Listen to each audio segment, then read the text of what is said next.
Audiolibros en 15 minutos. Suscríbete al canal y explora un nuevo libro cada día. Trump tardó en darse cuenta de la amenaza que representa la COVID-19. 31 de diciembre de 2019. Donald Trump celebra la víspera de Año Nuevo en la Casa Blanca sureña no oficial, Mar-a-Lago, su club social privado en Palm Beach, Florida. El presidente está de buen humor. Una banda toca Get Lucky de Daft Punk y los invitados se mezclan. Trump hace un brindis y promete que va a ser un año fantástico. Robert Redfield, director de los Centros para el Control y la Prevención de Enfermedades, no está tan seguro.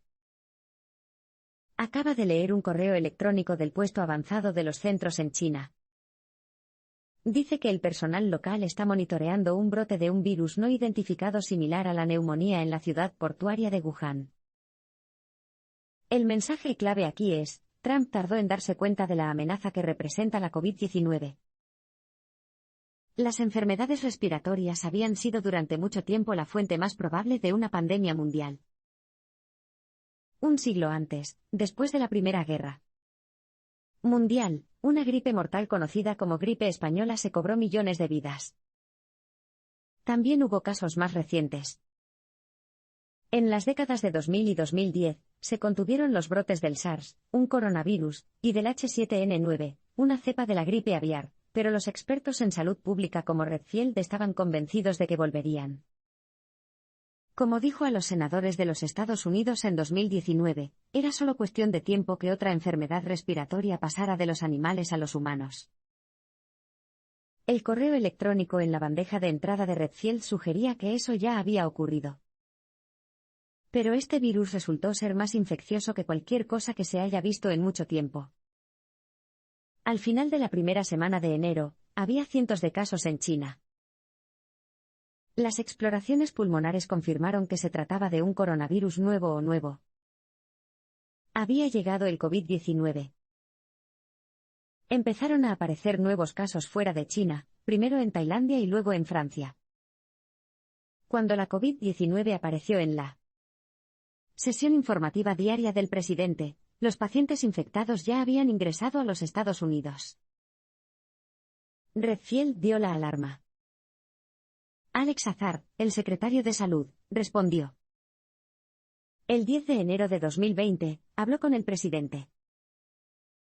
Sin embargo, Trump estaba distraído por las próximas audiencias de destitución. También estaba enojado con Azar, quien había ayudado a prohibir los cigarrillos electrónicos saborizados conocidos como vapes. Los manifestantes exhibían pancartas en los mítines de Trump con lemas como «Vapeo, voto», y le preocupaba perder este grupo demográfico. Entonces, después de haber despotricado contra Azar sobre el vapeo, Trump solo lo escuchó a medias hablar sobre la COVID-19. Pronto colgó. Quería probarse un smoking nuevo. El presidente tenía una fiesta a la que asistir. La última batalla de Trump terminó en un sangriento motín. El 6 de enero de 2021, el ambiente en Washington, D.C., era electrizante. Unos 40.000 seguidores de Trump habían llegado a la ciudad y Rudy Giuliani los estaba incendiando.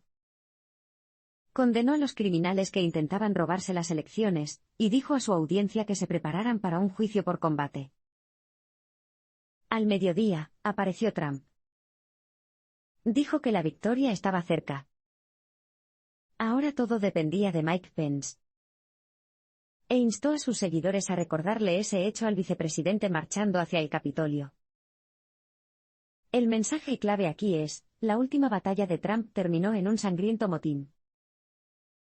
El equipo legal y el personal de Trump sabían que la estrategia del presidente era un callejón sin salida. Supusieron que solo estaba intentando posponer su derrota el mayor tiempo posible. Pero para los seguidores de Trump que ahora marchan hacia el Capitolio, esto no fue nada más que un truco teatral. Se tomaron muy en serio la idea de anular las elecciones. La policía que vigilaba el Capitolio se dio cuenta de ello alrededor de la 1 p.m. Las multitudes a las que intentaban detener no eran manifestantes espontáneos, sino alborotadores organizados con walkie-talkies, cascos, equipo de escalada y chalecos antibalas. Después de que Mike Pence anunciara que iba a confirmar la victoria de Biden, los seguidores de Trump desbordaron las líneas policiales e irrumpieron en el edificio. 5 personas murieron en el caos.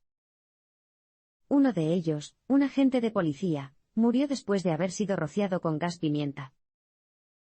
Un alborotador recibió un disparo cuando intentaba sortear una barricada, otros 2 recibieron golpes y un tercero fue aplastado por la multitud. Los políticos del Capitolio acaban de escapar. Si los agentes del servicio secreto hubieran movido a Mike Pence, o 2 minutos después, se habría topado directamente con un grupo que gritaba que era un traidor. Mientras tanto, el personal, aterrorizado, se escondió debajo de los escritorios mientras los alborotadores arrasaban el edificio. Durante todo esto, Trump permaneció en silencio. Mientras Pence, en un lugar seguro bajo tierra, hablaba urgentemente con el Pentágono para garantizar una respuesta coordinada para recuperar el control, Trump se limitó a mirar televisión. Finalmente, a las 16:17 horas, subió un vídeo a Twitter en el que pedía a sus seguidores que se fueran a casa, asegurándose de llamarlos también personas muy especiales. Solo se pronunció después de que Biden saliera ante las cámaras para pedir a Trump que pusiera fin a este ataque. Una vez que el ejército despejó el edificio, el Congreso reanudó el proceso de certificación del resultado de las elecciones. A las 3:24 a.m. votó para confirmar la victoria electoral de Biden por 306 a 232. Trump no tenía a dónde ir, su derrota era definitiva. Más tarde ese mismo día, Twitter tomó la extraordinaria medida de suspender su cuenta. Trump se vio privado de su última arma, la que había utilizado durante tanto tiempo en su ataque sin precedentes contra la democracia estadounidense. La respuesta de Trump a la pandemia estuvo determinada por el cálculo político, no por la ciencia. Los informes de China de finales de enero mostraban un panorama sombrío. Los hospitales estaban desbordados, las morgues estaban llenas y los crematorios trabajaban horas extras. La provincia de Hubei y su capital, Wuhan, estaban cerradas. Ahora estaba claro que no se iba a contener el coronavirus. En palabras de un virólogo, no se trataba del SARS de 2003, sino de la gripe española de 1918. Sin embargo, Donald Trump no veía la COVID-19 como una crisis de salud pública, la veía como un riesgo político. El mensaje clave aquí es, la respuesta de Trump a la pandemia estuvo determinada por el cálculo político, no por la ciencia. El 21 de enero, se informó a Trump de que los científicos habían descubierto que el coronavirus se propagaba de forma asintomática. En otras palabras, muchos pacientes infectados no mostraban signos de estar enfermos. Eso hizo que la contención fuera un gran desafío. Los controles de temperatura en las puertas de los aeropuertos no iban a ser suficientes. La sesión informativa concluyó que no había mayor amenaza para la seguridad nacional que el coronavirus. Sin embargo, Trump se mostró reacio a actuar. Contener el virus causaría estragos económicos, y la economía era su boleto a la victoria en las elecciones presidenciales. Las encuestas realizadas por su equipo de campaña mostraron que, si bien le fue mal contra sus rivales en cuanto a personalidad, estaba muy por delante de ellos en la economía. Mientras las cosas no se quitaran antes de noviembre, Trump parecía estar en camino de lograr una cómoda victoria. Por esta razón, convencer a Trump de que suspendiera los viajes en avión entre China y Estados Unidos fue una ardua batalla, no quería asustar a los mercados. Asesores como Redfield y ministros como Azar se salieron con la suya solo después de poner en perspectiva los costos de la prohibición de viajar, unos 2.900 millones de dólares al mes. Si no se controla, es probable que la COVID-19 cause daños por valor de unos 3,8 billones de dólares a la economía estadounidense. De ahora en adelante, el cálculo político moldeó la toma de decisiones de Trump. Dijo a sus seguidores que todo estaba bajo control e ignoró a aliados como el primer ministro de Israel, Benjamin Netanyahu, quien lo instó a tomarse el virus en serio. Cuando los Centros para el Control y la Prevención de Enfermedades pronosticaron importantes alteraciones en la vida cotidiana, algo que realmente asustó a los mercados, Trump les ordenó con furia que dejaran de asustar a la gente. Azar asumió la culpa por la negativa de los centros a dar marcha atrás. Fue degradado de manera efectiva y el vicepresidente, Mike Pence, tomó el control del nuevo grupo de trabajo del gobierno sobre el coronavirus. En la batalla entre la política y la ciencia, la política se imponía. Trump socavó los mensajes de su propio gobierno sobre el coronavirus. A mediados de marzo, las cosas estaban mal. Los casos internacionales se estaban disparando, y la Organización Mundial de la Salud calificó la COVID-19 de pandemia mundial. Dentro de la Casa Blanca, hubo un tira y afloja entre los asesores que pedían un cierre, y los funcionarios que instaban a Trump a mantener a Estados Unidos abierto a los negocios. La elección que se le presentó al presidente fue dura: no hacer nada y esperar hasta 2,2 millones de muertes, o actuar para contener el virus, y llevar a los Estados Unidos a una segunda Gran Depresión. Trump, que creía que la economía era la clave de su reelección, inicialmente se puso del lado del primer bando antes de cambiar abruptamente de opinión. El 16 de marzo, ordenó un cierre nacional. El mensaje clave aquí es: Trump socavó los mensajes de su propio gobierno sobre el coronavirus. El bloqueo fue una señal clara de que detener la propagación del virus era la tarea más importante.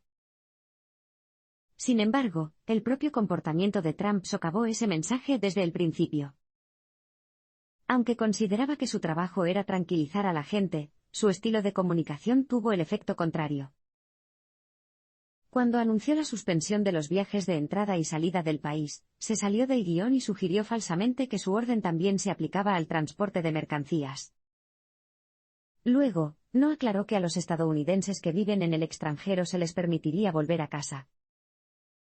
Como resultado, los mercados cayeron en picado y los aeropuertos se vieron invadidos por viajeros nerviosos que intentaban volver con sus familias. Sin pruebas ni distanciamiento social en los aeropuertos, las imágenes que se publicaron no hicieron más que aumentar la sensación de caos. La información sobre los tratamientos para la COVID-19 era igual de confusa. En ese momento, las compañías farmacéuticas ya estaban trabajando en las vacunas, pero Trump no pidió paciencia. En vez de eso, habló de una supuesta cura milagrosa, un medicamento antipalúdico llamado hidroxicloroquina. Si Trump no hubiera sido presidente, bien podría haber sido procesado por promover un medicamento para usos no probados. Más tarde, pareció sugerir que inyectarse lejía podría prevenir la COVID-19. No se trataba solo de promover tratamientos ineficaces con efectos secundarios potencialmente letales, sino que Trump también se burló de las directrices sobre las medidas que sí funcionaron. El consejo de Robert Redfield a los estadounidenses, por ejemplo, era simple: use una máscara. Trump, que pensaba que las máscaras lo hacían parecer débil, se negó. Se ignoraron los consejos sobre el distanciamiento social. Cuando le dijeron que asistir a una función sin distancia en Mar-a-Lago podría no ser una buena idea, Trump se mostró típicamente optimista. Al diablo, dijo, nos vamos. La imagen que Trump tenía de sí mismo determinó su respuesta a las protestas del verano. La imagen lo era todo para el presidente Trump. Pensó que las máscaras lo hacían parecer débil, así que no usó ninguna. Por el contrario, asesinar a Qasem Soleimani proyectaba dureza, por lo que ordenó un ataque con aviones no tripulados contra el general iraní. Fueron las imágenes, no los números, las que convencieron a Trump de bloquear a Estados Unidos. El personal de la Casa Blanca recuerda su conmoción al ver imágenes de morgues desbordadas en Queens, el distrito de la ciudad de Nueva York en el que había crecido. La pregunta sobre su aspecto también influyó en las respuestas de Trump a otro acontecimiento crucial: el asesinato de un hombre negro de 46 años llamado George Floyd. El mensaje clave aquí es: la imagen que Trump tenía de sí mismo determinó su respuesta a las protestas del verano. George Floyd murió el 25 de mayo después de que un policía blanco se arrodillara sobre su cuello durante 9 minutos a pesar de las súplicas de Floyd. Había dicho, no puedo respirar más de 20 veces. El nombre de Floyd fue el último de una larga lista de afroamericanos que no representaban ninguna amenaza para las fuerzas del orden y fueron asesinados de todos modos. Trump, un autodenominado candidato a la ley, y el orden que hizo bromas sobre la brutalidad policial, se mostró indignado por las imágenes de la muerte de Floyd. ¿Qué carajo?, recuerdan los asistentes cuando preguntó. ¿Qué pasó aquí? Su personal quedó desconcertado, nunca lo habían visto mostrar tanta empatía. Pero los engranajes pronto empezaron a zumbar. Tras un tuit evasivo en el que lamentaba un día muy triste y trágico, Trump pronto reflexionó sobre su pregunta habitual, ¿cómo funcionará esto? A finales de mayo, hubo protestas contra la brutalidad policial en todas las principales ciudades estadounidenses. La mayoría fueron pacíficos, pero también hubo saqueos y violencia esporádica. Los medios de comunicación derechistas, como la cadena favorita de Trump, Fox News, seleccionaron cuidadosamente imágenes para mostrar a los manifestantes como matones violentos que incendiaban ciudades. Los expertos afirmaron que los radicales estaban sumiendo a Estados Unidos en el caos, y que el presidente se ausentaba sin permiso. El 29 de mayo, los manifestantes rodearon la Casa Blanca. Más tarde, reporteros veteranos dijeron que no habían visto multitudes tan enfurecidas desde las protestas contra la guerra en los años 60. Temiendo que el complejo estuviera a punto de ser invadido, los agentes del servicio secreto evacuaron a Trump a un búnker subterráneo. Cuando el New York Times publicó la historia, la negó. Pero la imagen quedó grabada, el presidente se había asustado y se había ido de la Casa Blanca. Tras esta humillación, Trump se volvió más divisivo y menos conciliador.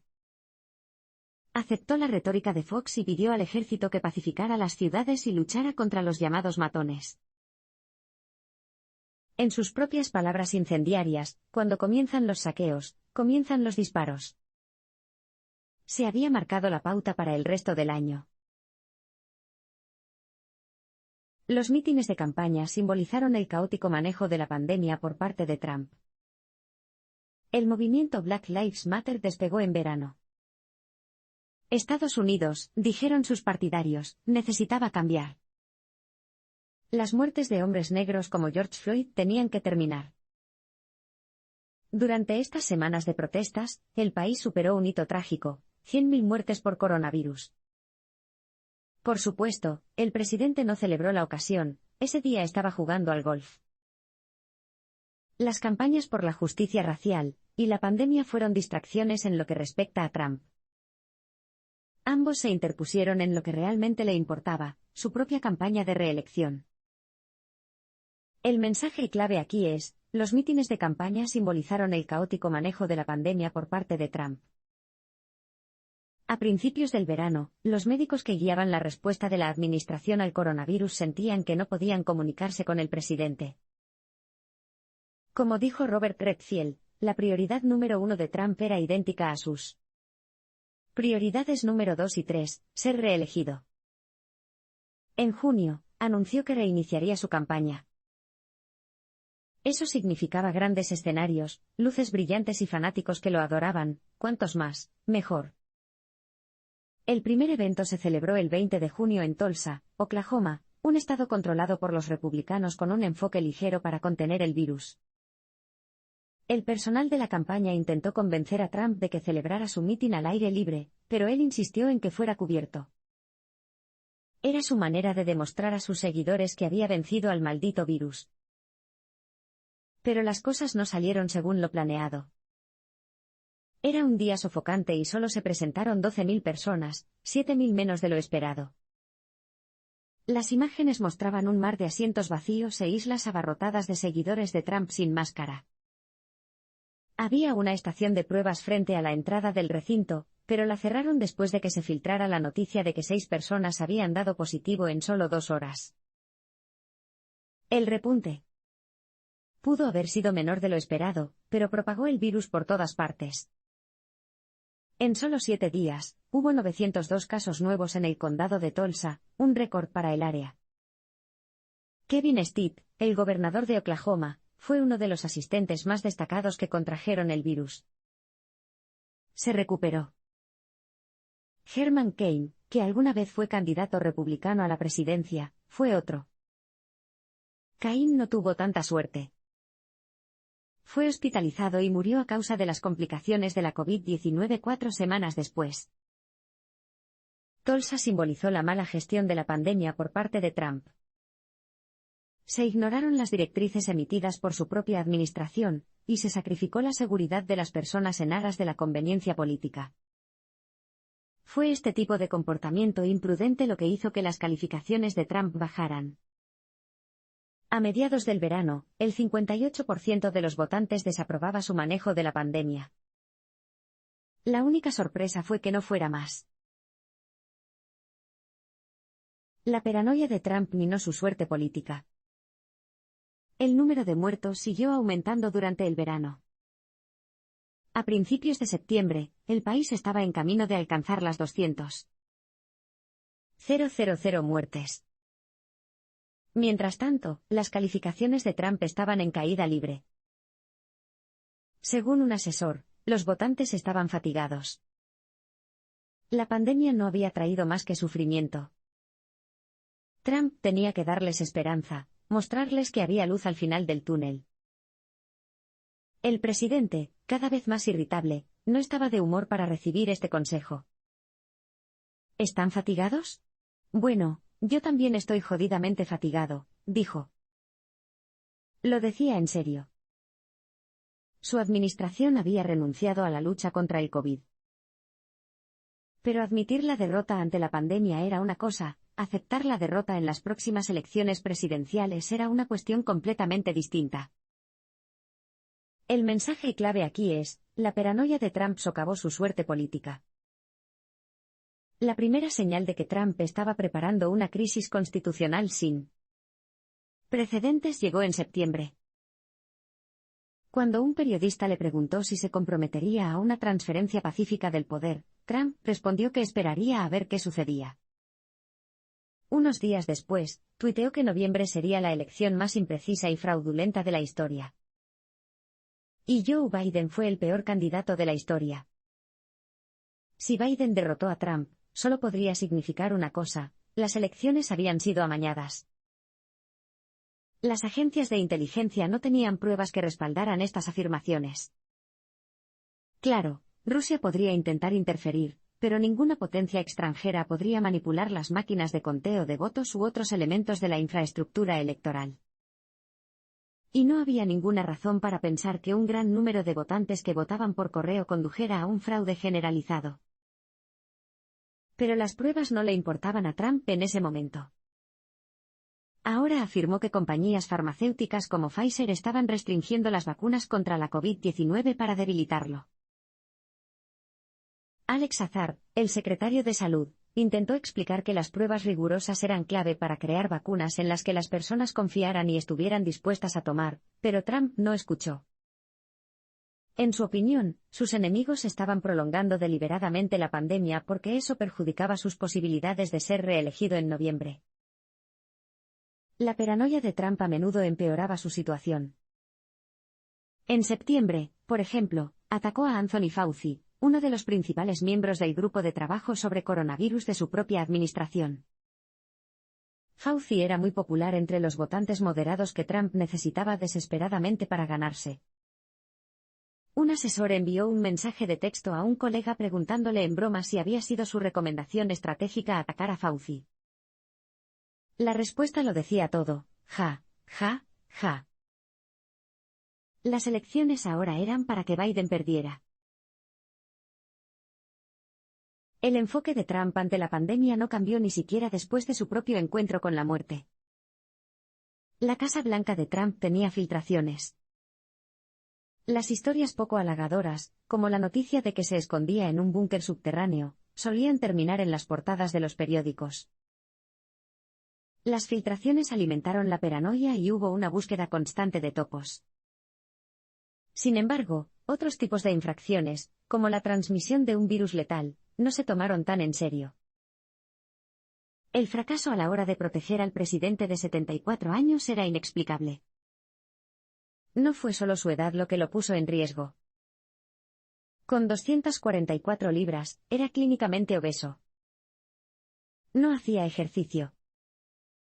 Tenía presión arterial alta y arterias obstruidas alrededor del corazón. Si contrajo el virus, probablemente lo golpearía duramente. El mensaje clave aquí es, el enfoque de Trump ante la pandemia no cambió ni siquiera después de su propio encuentro con la muerte. Trump se enfermó el 30 de septiembre. Su voz se volvió ronca. Y tenía menos energía. Apuntaba los discursos y dormía más. Las pruebas rápidas de antígenos y PCR arrojaron resultados positivos.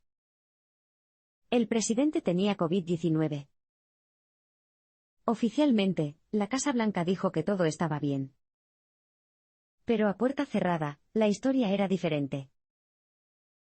Mientras monitorizaban los signos vitales de Trump, los médicos notaron que sus niveles de oxígeno en sangre estaban bajando, lo que lo ponía en riesgo de hipoxia, insuficiencia tisular causada por la falta de oxígeno, y de muerte súbita. No había otra alternativa, tuvo que ser hospitalizado. Trump se mostró reacio, pero estuvo de acuerdo cuando los médicos le dijeron que el vicepresidente asumiría sus funciones si se enfermaba gravemente, lo que probablemente sucedería si no iba al hospital. Una vez allí, recibió un cóctel de medicamentos, incluidos 2 tratamientos experimentales con anticuerpos monoclonales y dexametasona, un esteroide que se usa para tratar afecciones pulmonares. Después de 5 días, estaba estable. En opinión del personal de la campaña, este debería haber sido un punto de inflexión. Los votantes creían que Trump estaba manejando mal la pandemia, y que había quedado rezagado con respecto a Joe Biden en estados clave que eran campos de batalla. Ahora tenía la oportunidad de volver a conectarse y demostrar que entendía la gravedad de la crisis. Pero Trump, que tenía miedo de parecer débil, no iba a insistir en su enfermedad. De hecho, hizo todo lo posible por restarle importancia. Incluso le tomaron fotografías mientras firmaba hojas de papel en blanco en su cama de hospital, lo que implicaba que nunca había dejado de trabajar durante su estancia en el hospital. Fue un error de cálculo. Trump pensó que perdía porque no era lo suficientemente fuerte.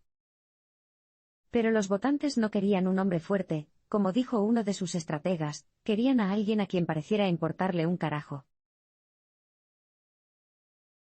Trump declaró la victoria en las elecciones presidenciales antes de que se hubieran contado todos los votos. En las elecciones presidenciales de 2016, los votos de los estados indecisos llegaron en 2 oleadas. Las primeras votaciones procedían de baluartes demócratas, como el sur de Florida, lo que dio a Hillary Clinton una ventaja temprana. Pero a medida que llegaban votos de áreas republicanas como el Panhandle de Florida, Trump gradualmente la alcanzó y luego la superó. En 2020, la situación se invirtió. Los primeros recuentos favorecieron a Trump, cuyos seguidores votaron en persona, mientras que las papeletas por correo, que se inclinaron por Biden, se contaron más adelante. En otras palabras, una oleada tardía de Biden primero consumió, y luego se tragó por completo la ventaja inicial de Trump. Se trataba de cálculos simples, pero Trump los convirtió en la base de una conspiración, afirmó que le habían robado la victoria electoral. El mensaje clave aquí es, Trump declaró la victoria en las elecciones presidenciales antes de que se hubieran contado todos los votos. A principios de 2020, las posibilidades de reelección de Trump eran sólidas. Para noviembre, las encuestas mostraban que estaba por detrás de Joe Biden por cierta distancia. A medida que los resultados empezaron a llegar, el personal de la campaña se volvió más optimista. A Trump le fue mejor de lo esperado, especialmente entre los votantes negros y latinos. Aún tenía una oportunidad. Iba a ser una noche larga. Como se predijo, una oleada tardía de Biden comenzó a mermar la ventaja de Trump en estados clave como Pensilvania, Arizona y Georgia. Los asistentes trataron de calmar al presidente, cada vez más nervioso. Luego, a las 11:20 p. M. Hora local, Fox News sorprendió a todos, declaró Arizona a favor de Biden antes que ningún otro medio.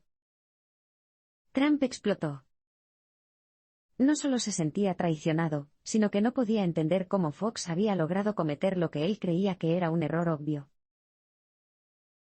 El abogado de Trump, Rudy Giuliani, que había estado bebiendo en exceso toda la noche, le dijo que ignorara los recuentos oficiales y que simplemente se declarara ganador. Los asistentes se sorprendieron, esto fue nada menos que un ataque a las normas democráticas de los Estados Unidos. Pero a Trump le gustó la idea. Posteriormente, el personal comparó su papel con el de adultos responsables que explican por qué un niño tiene que irse a dormir, mientras que Giuliani interpretó el papel del tío guay que permitía que Trump se quedara despierto hasta tarde. Después de que su ventaja en Pensilvania también desapareciera, Trump siguió el consejo de Giuliani y declaró la victoria. Gané de manera aplastante, dijo, y la están recuperando. Por supuesto, nadie estaba llevándose nada, los funcionarios electorales contaban las papeletas en el orden en que las recibían. A las 2 a.m. Trump pronunció un discurso incoherente en el que dijo a los 74 millones de estadounidenses que habían votado por él que no creyeran el resultado oficial. Los esfuerzos de Trump por retener la presidencia condujeron a un enfrentamiento final en enero. El 5 de noviembre se seguían contando los votos en los estados clave en los que se estaban librando batallas. Cuantas más papeletas aprobaran los funcionarios, más probabilidades hay de que Biden gane. Sin embargo, Trump afirmó que estos votos se habían emitido de manera fraudulenta y exigió su suspensión inmediata. Como dijo ese día en un tuit en mayúsculas, había llegado el momento de parar en el conteo. Esta era su estrategia de regreso. Al no haber podido derrotar a Biden por medios políticos, recurrió a los canales legales. Su plan era simple, persuadir a los jueces de que rechazaran las votaciones tardías a favor del demócrata en lugares como Georgia y Pensilvania. El mensaje clave aquí es, los esfuerzos de Trump por conservar la presidencia condujeron a un enfrentamiento final en enero. Casi nadie en los Estados Unidos pensaba que el equipo legal de Trump tenía posibilidades. En palabras del fiscal general de los Estados Unidos, Bill Barr, el emperador no llevaba ropa, alguien solo tenía que señalárselo. Tenía razón.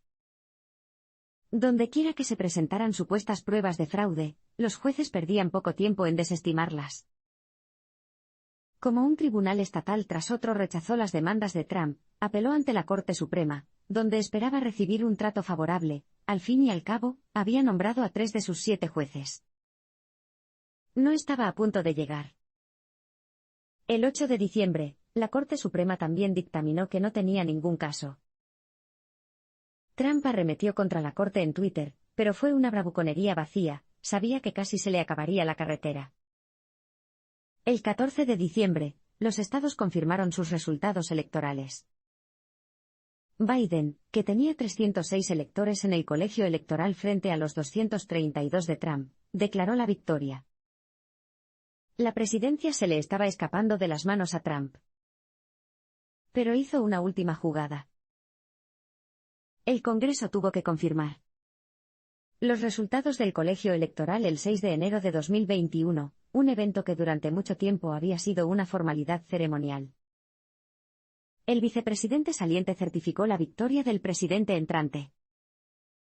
Esto ocurrió incluso después de encarnizadas contiendas como las elecciones del 2000, cuando Al Gore ratificó la victoria de George W. Bush. Pero Trump creía que un vicepresidente podía simplemente negarse a hacerlo. Y si Mike Pence rechazara los resultados electorales que se le presentaron, seguramente todo recaería en las legislaturas estatales. Después de eso, quién sabía lo que pasaría, pero Trump pensó que los republicanos locales podrían ayudarlo a anular los resultados y, en última instancia, a retener la presidencia. Fue esta extraña estrategia la que llevó al acto final del drama.